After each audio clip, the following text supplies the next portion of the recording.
LPG 16, we have a huge growth. USA trade to Europe. Yeah, why? Cost.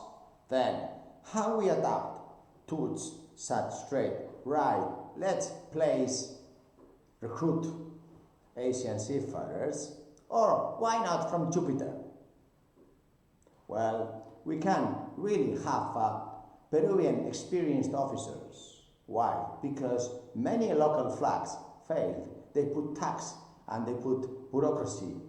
And we have many examples, like all the ex-Spanish colonies. Well, Philippines, well, it's very clear. I call them PPP, please pass the paper. Then we have Peru. Peru is the same thing, it's bureaucracy everywhere.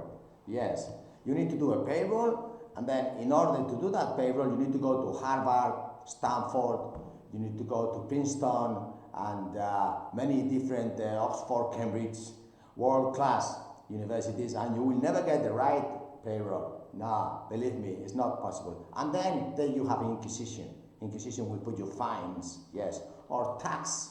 And this is how it really works, these ex-Spanish colonies. But if we go to ex-British colonies, it's about the same thing, yes. Now, the question is, how are we going to adapt to this excess of trade between USA and Europe? Because there is like a 20% more exports of gas. Well, let's think positive. We can really employ in European flag, forget about it. Europe is failed, yes, what?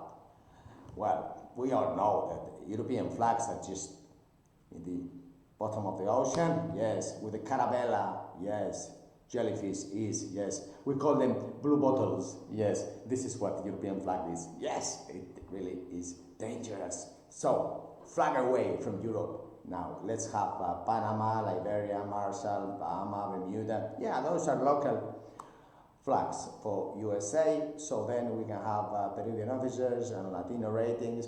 And then let's enjoy the trip, because everybody's just doing what others do.